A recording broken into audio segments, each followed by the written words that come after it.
How is it going, everybody? You're watching Then About Tech, and today we're going to talk about the just released iPhone SE 3, or as it's also called, the iPhone SE 3rd generation, which, as I said, was just released by Apple on their latest event, which just ended a few minutes ago. And in this video, I'm gonna tell you everything you need to know about Apple's latest iPhone. So the first important thing is that SE always stands for their entry-level iPhone.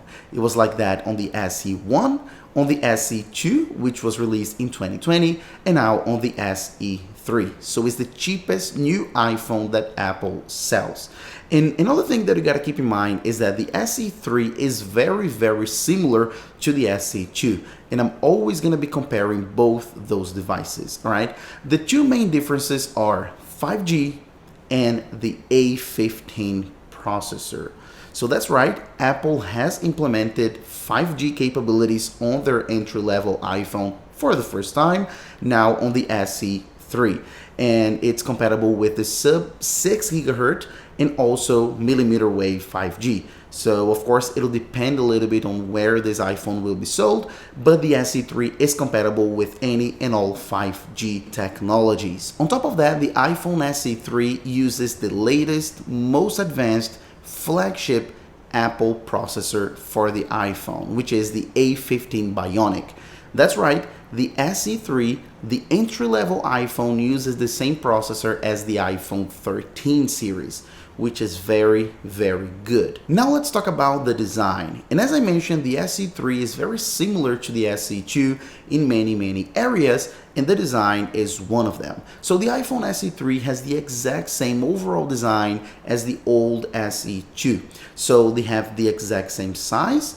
On top of that, the exact same display, which is an LCD 4.7 inch with the same bezels, big bezels at the top and bottom, same home button with Touch ID. So as you can tell, very similar. Actually, if you look at both of them, the SE2 and the SE3 side by side, it'll be very difficult for you to tell them apart. They're pretty much identical. And the same go with the colors. The iPhone SE2 was offered in black, white, and product red. And the SE3 is pretty much the same, but the colors are just a little bit different. Instead of black, now it's offered in a midnight color, which is very similar to black, but it has some tones of gray and a little bit of blue as well. But again, very dark, very similar to black. Starlight, which is kind of an off-white, but again, very similar to white, and the same product red. So same three colors, just slightly different tones. Price-wise, they're also similar, but the SE3 is a little bit more expensive. So the SE2 started at $399 and the SE3 starts at $429. So $30 more expensive, but that's completely understandable because of the upgrades this iPhone has and because of inflation and all that. So it's okay. $30 more is completely understandable. Now talking about storage, the SE3 is offered with 64, 128, and 256 gigs of internal storage. And when I mentioned $429, of course, that's for the 64 gig. If you want to get the 128 or 256, you're going to need to pay a little bit more cash. Now let's talk about the cameras. Extremely important for any phone, especially for the iPhone. And unfortunately, we have the exact same cameras as we had on the SE2. So the main camera, the back camera, is the same 12 megapixel with a 1.8 aperture, and the front-facing camera, the FaceTime camera, the selfie camera, is again the same 7 megapixel 2.2 aperture camera. And that's the same cameras as we saw all the way back in the iPhone 8. Unfortunately, the exact same hardware. But even though the hardware is exactly the same, the photos and videos taken by the iPhone SE3 won't be the same. They'll be better because of the A15 Bionic, because of the chip that I mentioned in the beginning of this video. As I mentioned, the A15 Bionic is the high-end, the top of the line, the flagship chip Apple makes for the iPhone. Therefore, of course, they're gonna use this chip for many things, and one of them is for photography capabilities. So we're gonna have much better photos, much better videos because of the chip, even though, as I said, the hardware is exactly the same. Of course, we're gonna have to wait a little bit to have the device in our hands to actually see how better those photos are, but as I said, hardware-wise, exactly the same as the iPhone 8, which was introduced 5 years ago. And the new chip is not only good for photography, but also for the battery life, which was a big problem with the iPhone SE 2.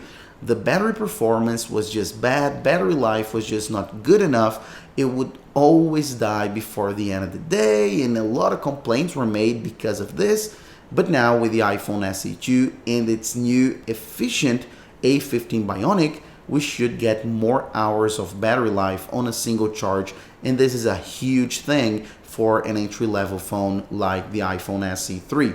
And on top of that, the battery itself has more technology. The chemistry in the battery is a little bit better compared to the iPhone SE 2, so it should be better. We should have more hours on a single charge for those two main reasons. So very important. And last but not least, the iPhone SE 3 has the same IP67 water resistance as the iPhone SE 2.